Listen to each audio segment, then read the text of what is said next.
It's been 19 days since Hamas launched a full-scale attack on Israel, and Israel has yet to begin their highly anticipated ground incursion. Now, as Israel continues to pound the Gaza Strip in preparation, more terrorists are still trying to enter Israel. A handful of Hamas terrorists attempted a seaborne attack near Zakim Beach, but were killed by Israeli naval forces. Meanwhile, Syria fired rockets towards Israeli communities in the Golan Heights.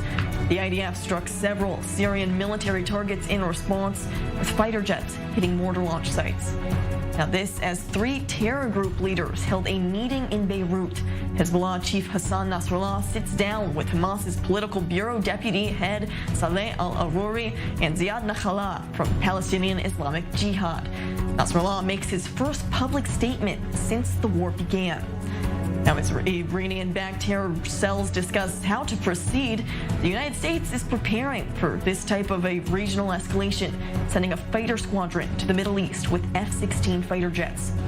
All of this as political leaders go head-to-head at the UN Security Council after Security General Antonio Guterres suggested Hamas's brutal attack on Israel was in response to Israel's continued control of Palestinian territories. Now, as we speak, we're also waiting on a press conference from IDF spokesperson Daniel Hagari to break down the latest developments on this 19th day of the war. Now, before we get to that press conference, I want to begin on Israel's northern border, where our I-24 News correspondent Robert Swift is standing by. Robert, overnight, the IDF attacking several Syrian military posts in response to Syria firing rockets towards northern Israel. What can you tell us on the latest? So those were strikes by Israeli fighter jets that hit targets of the Syrian military. At this stage, it's unclear who it was that launched the attacks from Syria, but as part of its the protocol by which it always operates, Israel holds the Syrian military responsible for activity stemming from its territory, and that's why it struck there. But I think that the main thing that military commanders here will be looking at is the statements you just mentioned, the meeting of Hezbollah, Palestinian Islamic Jihad, and Hamas. Now, for Israeli hawks, this will very much be seen as evidence of coordination between the three, and will add weight to those that are concerned that when Israel enters the Gaza Strip, the front here in the north could be unleashed by Hezbollah as a response to this. However, one thing that's worth bearing in mind is not only did these three organization heads meet, but they then released photographs and statements about it, publicizing it. So it's worth bearing in mind that the message might also be as important as the actual coordination. Let's talk about that message, because as you said, it certainly shows that these terror cells, Hamas, Hezbollah, the PAJ, all showing a united front and preparing for this retaliation, so to speak, from Israel. That's certainly the image that they want to be projecting. At this stage, it's still unclear how far Hezbollah are willing to commit. Will they put themselves in harm's way in order to join the fight with Hamas? Now, it's not clear if they are willing to take the damage that they will sustain from the IDF if they cross a certain threshold. Obviously, at the minute, they are conducting attacks almost every day pretty much, and they're causing casualties to the Israeli side, as well as sustaining casualties of their own. At least 39 Hezbollah fighters have been killed since the start of the conflict. However, it's not clear if this represents genuine commitment and a willingness to take on Israel in the scale that was seen during the war in 2006. Now, the fact that this meeting took place between these three individuals, that in some ways adds weight to both sides of the argument. Some people will see it as evidence of further coordination between these two groups, Hezbollah and Hamas, and also the Palestinian Islamic Jihad. But on the other hand, the fact that they've released the photographs and they're talking about it publicly, that could also add weight to those that are saying, well, really, Hezbollah are just trying to demonstrate that they're involved in this fight. They're trying to add moral weight, so to speak, to Hamas without actually getting too heavily involved. At the minute, we still don't know which argument of those two is the correct one. Certainly seems to be a waiting game, as you said, Robert Swift. Thank you for joining us from the northern Israel border near the Lebanon border. Thank you. Now I want to bring in my guests in studio right now. I'm joined by senior editor Guy Azriel, as well as Or Yisachar, head of research at the Israel Defense and Security Forum. Thank you both so much for being here. Good to be here. Or let's start with you, as we were just talking to our correspondent Robert, who's up in the Lebanon or near the Lebanon border. We see these new images, and he says that it really is more of a sign of solidarity, but there's also a major risk that Hezbollah, other Iranian proxies, Iran is going to get more of a hand in this war as well. Mm-hmm. Absolutely. Now, I think they're signaling Israel that they're ready to fight in a multi-front war, and I think that Israel should be cautious and vigilant. I don't think that Israel is preparing for a preemptive strike on Lebanon right now. And on the other hand, I don't know if Hezbollah would be interested in launching such war at this point in time. We have to remember that Hezbollah is Iran's possibly shield, and if the Hezbollah wildcard is taken off the table, basically Iran is much more exposed and vulnerable to an Israeli or U.S. strike on Iran itself. They want to keep this wild card for the H hour.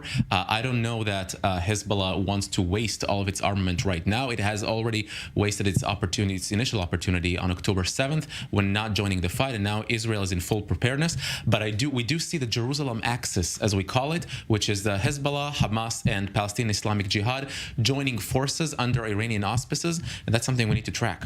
And I think it's interesting to note also 19 days since this initial attack, and we are just now hearing from Hassan Nasrallah, the chief of Hezbollah. What was the holdup? Why did he take so long to issue a public statement?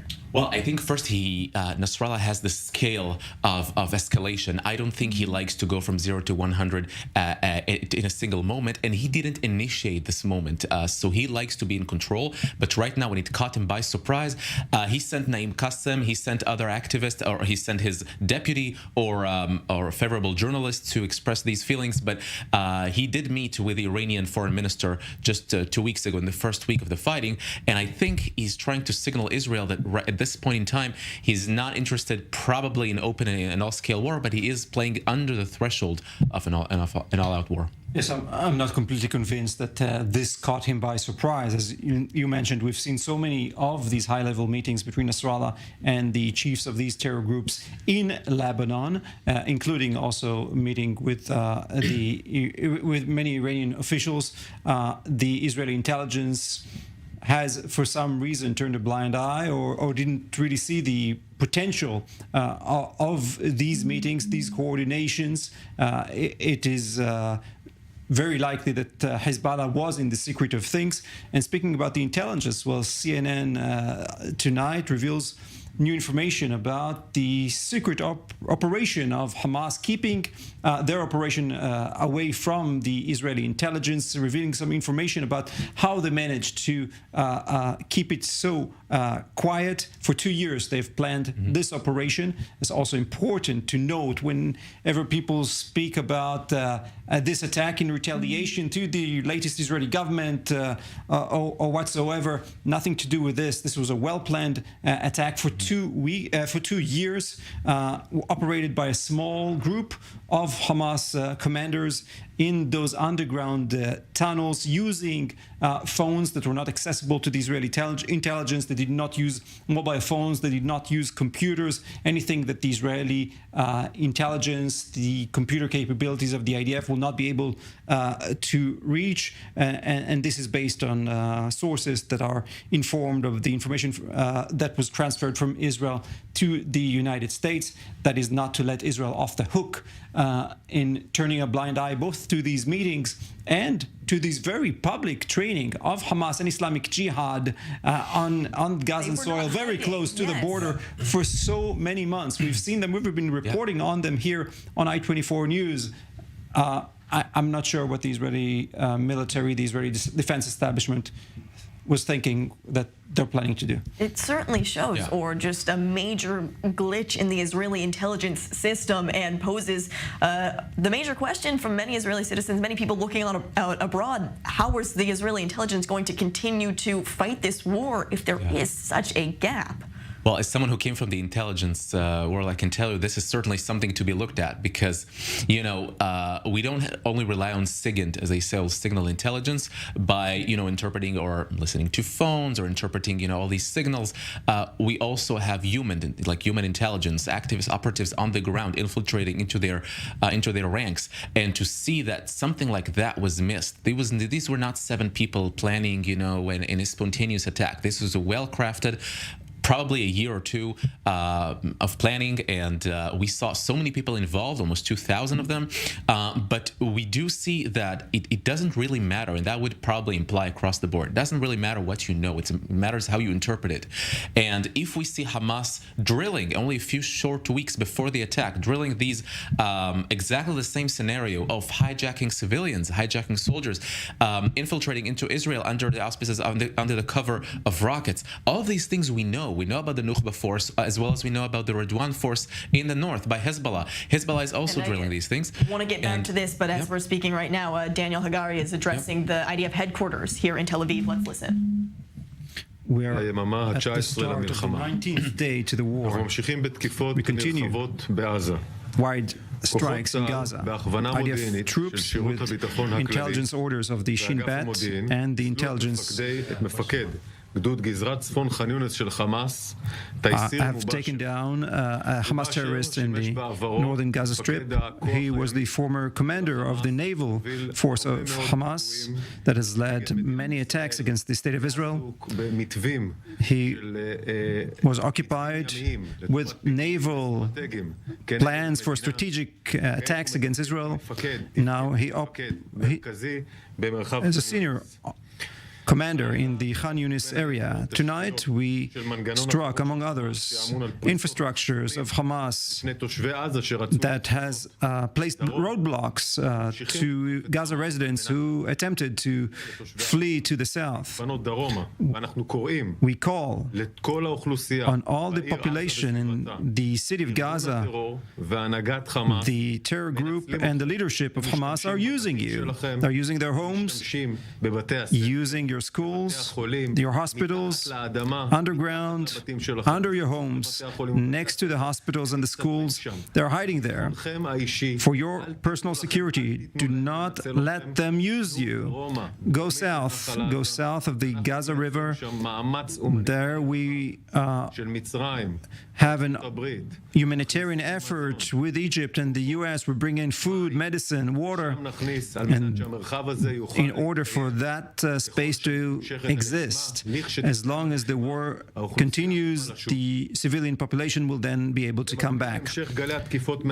In addition to the aerial strikes, IDF troops are spread out in defense in sea, as we saw yesterday in the taking down of the naval commando terrorists who attempted to enter Israel both by sea and air. We will eliminate anyone who attempts to penetrate the Israeli territory. I want to address Iran. Iran has assisted Hamas before the war directly with training, with supply of ammunition, funds, technological information. Also, at these days, the Iranian assistance continues with intelligence and with incitement all over the world against the state of Israel.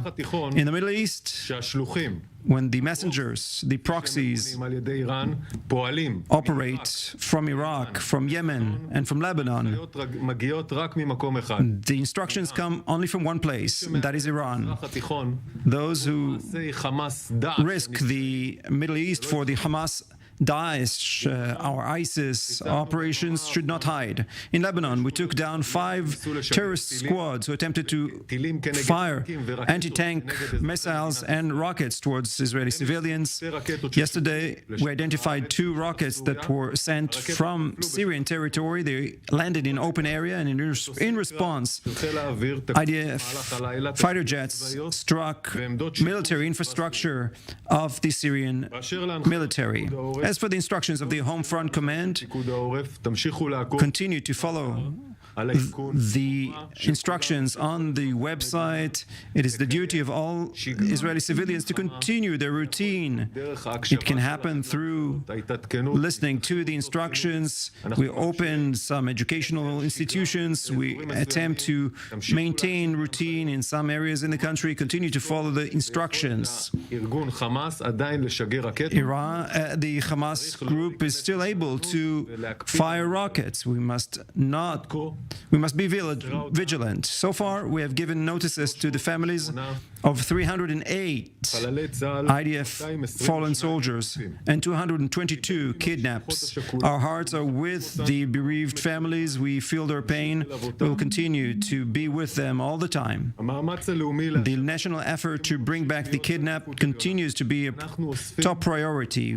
We collect every piece of information possible. We update the families, and we will do whatever is possible, civilian, operational, intelligence-wise, in order to bring them back home. Questions?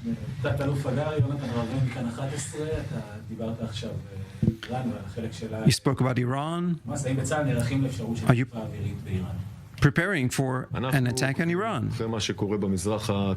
Afterwards, we follow what's happening in the Middle East, not just by ourselves. The US, President Biden has addressed this, the spreading of the forces of the US around the Middle East, including airplane carrier Eisenhower in the Gulf. They all signal to the fact that Iran destabilizes the Middle East through its messengers. And we need to, therefore, look at the entire area. We do so together with a strategic partner. We're focused in our fighting in Gaza. We need to focus on Hamas, ISIS, and the goals that we set for ourselves. And we look at all the borders of the State of Israel and the Middle East as a whole in order to protect the security interest of the State of Israel, wherever they are. Thank you very much.